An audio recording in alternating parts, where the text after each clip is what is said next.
Welcome back to Boruto Anime Review Episode 212. This is viewing the 212th episode of the anime, Armando's Defection, and the 61st chapter of the manga. Now, this one does technically finish up chapter 44. Yeah, that's pretty much the rest of that. Yeah, there was actually about 3 pages of this chapter actually before this one. Yeah, for our previous episode. And this episode pretty much adapts like the whole rest of the chapter. 45, it adapts pretty much most of the chapter, except for, I think it was, except for like pages like, I think it was like 10 to, it was like 20 to 29. Yeah.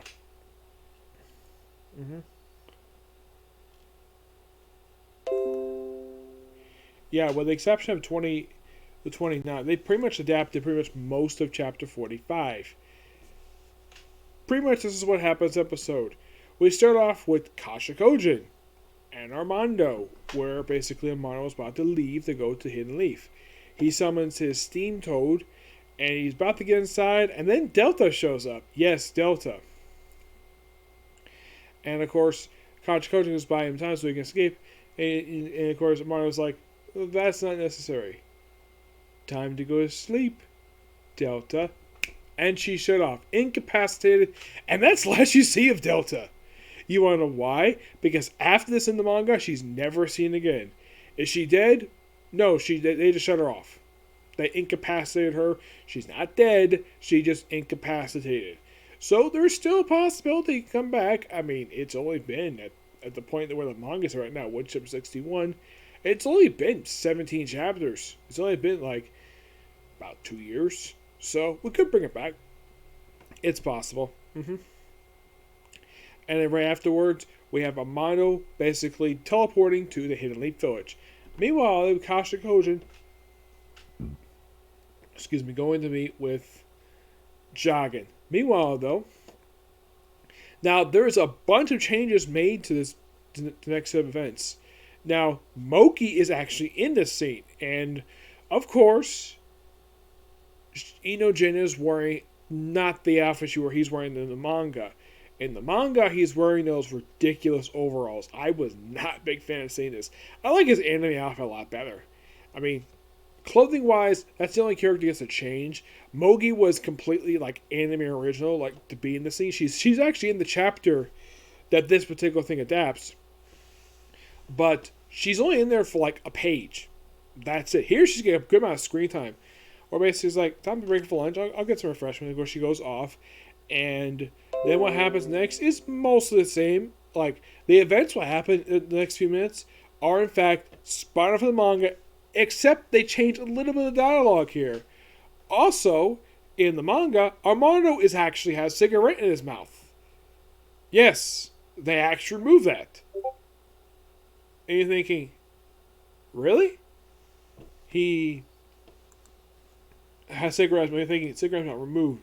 I mean, did 4 kids do the dummy for this one? No, not really. Because it's basically Studio Parrot. Yeah, any scenes basically that has him smoking has been it's there, but the scenes for this particular episode, they were removed for some reason. Basically, like, in the anime, he's not shown with a cigarette in his mouth. In the manga, he is. In the anime, no.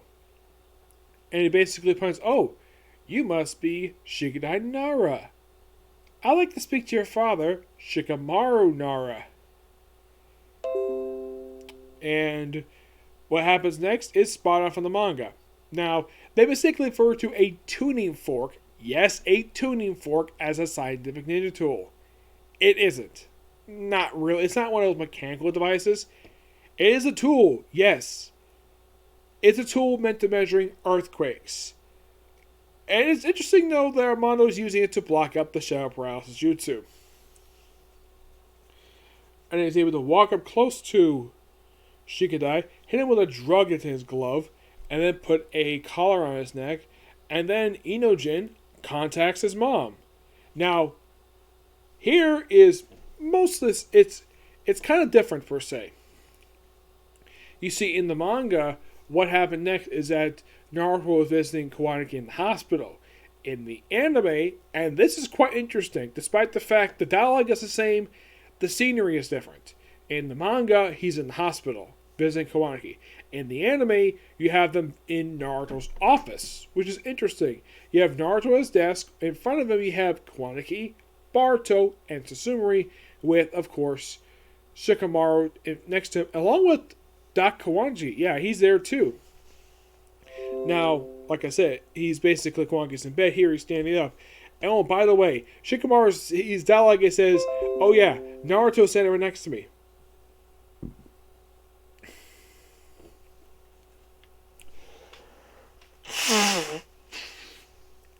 Which, no, he isn't in the anime. I don't know why the heck they kept that line in, even though he's not standing. He's standing next to him, even though that Shikamaru was the one standing next to Naruto while he's sitting down. Naruto's dialogue is pretty much spot on for the manga. It wants, like, what do you want? Me in his office, which he's technically in his office. Yeah, why? Like, you probably think, like, why the heck would they change the scenery even though they pretty much kept the manga dialogue, which I thought that was quite strange. But I think the change is perfectly fine. You don't need to have Kwok in the hospital again. Oh, by the way, they actually had this little line to the anime where he does identify Mogi. And that happened in the manga too, but here's the thing. Mogi actually has a response to it. She's like, "How do you know my name?" I mean, I get knowing, heck, it's even the same thing for Sai. Sai's shocked about it too. Like, you see, those responses are complete anime original. Because they never had a response to that in the manga. I appreciate the anime added in. Because I'm sure that the team was making this episode must know, it's like, hey, how come they still don't have a response to the fact that Amado know who they are, despite the fact they never met before? Yep. And then they go meet in, of course, a interrogation room. Now, they do cut out Sasuke in this scene. Yes, Sasuke is in this scene. Except that here's something quite interesting, though. Like, he's going to be next week's episode, but yet they cut him out this one. I thought this was so strange. Like, they cut him out for really no reason at all. And, of course, Kawanaki knows who he is. It's Armando. And then he sees him, like, that's Armando. He's the head of the art research and development for Kara. Basically, he's the real deal. He's one of the modifications. And, of course, Boruto's like, he's one of the modifications for your body? Yep. And he also points out he's one who modified all of the Kara cyborgs. And, of course, the doctor who's there, his dialogue is pretty much spot on. There's really no change to his dialogue this scene. So Sumari does act with the same amount of surprise to the doctor's statement. And then, of course, also, we still have Shikamaru basically acting the same as in the manga, where he does threaten Armando because he has that collar device around his son. Now, what happens next is actually a bit basically. I'm not sure why they kind of rushed this point, because, well, Sasuke is in this scene, and yet in the anime he's not here. They basically start chatting for a bit, and then his glasses activate. Yes, they do this in the manga too, and yes, Shikamaru, just like in the manga, removes them and shows a protection. And they show a meeting between Kasha Kojin and Jagen. Kasha Kojin reveals he was created to kill Jagen. And of course, they start a fight there. They start to fight, but it's not finished here, not just yet. But yeah, that's pretty much the episode itself. I gotta say, for the case of Ino, they actually had a little bit of response to her when she had a little mask thing, basically put the whole, like everybody hearing exactly what they're saying. Yeah, they never actually did this in the manga. No, when Kawanaki was identifying Amando's voice, like, know who he is, like, this whole moment basically is mostly a bit anime original, but they actually had a little bit of dialogue for Ino, basically, for this scene, which I thought was pretty ingenious. Yes. So, it's definitely a good episode. Oh, yes, definitely. Like, I got handed to the anime. Like, it's something, though, that they keep the dialogue in for these scenes, and yet they change the location. I thought that was kind of weird. Yep. But not much else to say about this episode. It is really, really good. Now moving on to the newest chapter manga, Chapter 61, Madness. The cover image, if I keep it there, is Armando smoking. Something they cut off of the anime. Also, they changed the color of his shirt in the anime. I should point out, though, about that. You see, in the manga, on the color image here, it's green. In the anime, it's black. But his boots are green. Yep. So first we start off with Naruto, Kwanaki, Inojin, and Shikadai. We're basically trying to get these cards. And it's just me, or the cards are a little bigger here. Like, in one pan, they look basically the size of tablets. It's like, man, it's like they curse out basically their teacher. And then in real, oh yeah, basically Bars was being watched. He doesn't like it at all. And then, of course, basically Rob, and of course, then we have Kwanaki finding out about the sensory net. And there was a mention here about erasing chakra, which gives him an idea for later. Yep. And he looks over the wall. Erasing one's chakra. Interesting. Claw marks. Don't get too close. Yep. And then we see Sasuke is here. Yes, Sasuke is here. There's nothing. Yep. And of course, I want to hey, Chia, what are you doing? Get back here. He checks it out. So he won't merge here. Wait, how do you know that? I have no proof. Simply, if I were him, I would choose a different spot. That's all. No proof. Hey, Ralph, give me a break. Feel free to disregard my opinion, especially since I have no authority here. I'll get going. Started by you. Hold on, if you're saying what we do. Now, I'm thinking though, like they're saying he has no authority. He has a little bit of authority. After all, he is pretty much the person who usually acts like a substitute Kage whenever Naruto's away. So, him saying he has no authority, that's a bit strange. I mean, the guy is a former rogue ninja. He was pardoned for his acts, despite the fact he's still classified as a rogue ninja, despite the fact he's able to go Kamikoff Village whenever the heck he wants. And of course, Shikamaru decided you should watch this place. Then carry on his order, but do your job as I am. And he hops away. He's like, what's his problem? Charm Temple. Everybody says he's so cool. Everybody thinks that he's cool. And then we cut to Shikamaru smoking on top of the Hokage mansion. Or basically, he's informed about Shikamaru's like, it's fine. Let's look at do his thing. Keep going. And then Amado coming to join him. And he's basically about to start smoking. Like, hold it right there. Smoking is prohibited here. Don't carry it away. That's contradicting. You hypocrite. You say smoking is prohibited up here. Like, prohibited. And yet, you're the one smoking. Why would you say it to Armando, even though you're smoking? That makes no freaking sense at all for him to say that. Yeah. Oh, by the way, in case you're curious, though, where did Shikamaru pick up a smoking habit from? Why, his teacher, of course. Ashura Saratobi.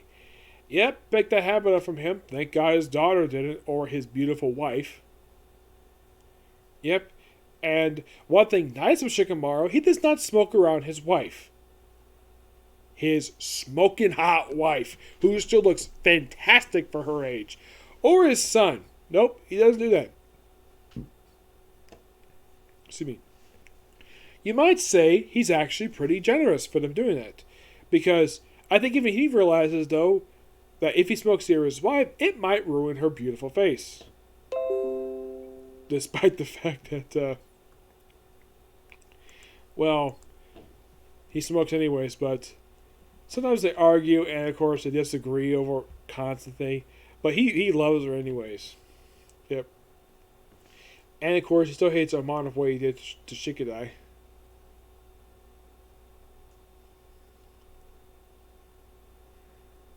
And he thinks everything we've seen is like horrors, but that was ridiculous. Been changed surprises that I never would guess half a year ago, especially since Kwan's under tender care. But Kwanako was unexpected. I didn't think it was the devoted Lower Kage. Probably saw this when it's not Lower Kage. Oh, parental love, and of course they keep chatting for a bit, and so he leave because his cigarettes having a bad taste. And then we have a Kwanaki with some books, and then we have then we have Naruto and Hinata watching. Looks like a movie. Looks like a romance movie. You have Hinata basically blushing at that first time she's blushes the original series, and of course Naruto's asleep. Like any guy who would find a romance like this boring. Yep. And Idora Himawari is actually taking a nap. Oh yeah, by the way, on the table that Naruto and Hinata are sitting at, it's the vase that Hinata broke. Well, actually, it was not Hinata. It's Kwanaki broke. Like, I'm taking out the trash. Take a bunch of else. Like, okay, out this late, can I wait till the morning? I'll forget. And then he sneaks out. And of course, the guy reports in. Kwanaki has left the house. Hops over the fence. Of course, Niche, that's the guy's the Niche. He just falls down. Goes to a bush. Whoosh, whoosh. Comes out. Walks back to Uzumaki House. He's going back in. All clear. Kwanaki, I'm tired. Can we talk tomorrow? Like, something's not right. Something going in the bush. And there's another Kwanaki. Yep, so Kwanaki's presence from outside the house. Hey guys, I'm sensing both Boruto and Kwanaki and Chakra in the house. All clear. To get your feelings. Yeah, apparently he does not notice that Kwanaki is outside. Naruto can sense it, but he can't. It turns out the person come back inside was a doppelganger. And of course he races out. Final. Yep, and apparently he's checking the Kwanki's second side. Yep. And of course remembers, oh yeah, he erases Chakra's signature. And then we cut to Code with Edna and her brother. Code, Kwanki is on the movie, he's heading somewhere by himself. What? Aren't people watching? Why do you lose him? And of course she's holding her brother in her arms. He's nailing his Chakra signature. Check comes naturally to all Akatsuki, but he shouldn't wear of it yet. Maybe it was instinctive. That's like a fool was able to get up on his own before born. I know those motives, but if he's alone, the chance slip. And then they have Code just slip right out to someplace, slip right to a freaking tree thanks to his ability. He just guide me, Edna. Where is he? He's like, gross. And of course he slips over the wall. So Kwanaki like this. Watch the me. He creates his chakra. And then Boruto confronts like, I know you're a doppelganger. What are you doing? Keep voice down. I'll be sure when they find out. And you erase your chakra. The real of you. How come I can tell where the real one is? And the Kwanaki like, damn Boruto, it's probably because he's Akatsuki too. Yeah. Because he's basically a host too, as our affinity against me wave patterns. Kwanaki is outside the village. He's heading due west. I wonder why. Whatever it is, I'll ask him directly.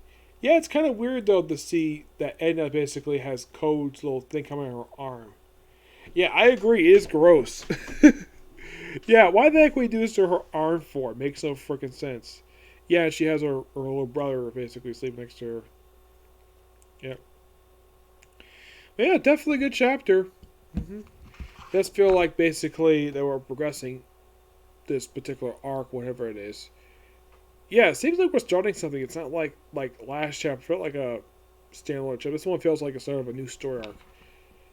I'll tell you now they revealed this is like a couple chapters back, where they revealed that Boruto is going to be watched, but I'm not sure exactly why this particular ninja has to be seen constantly.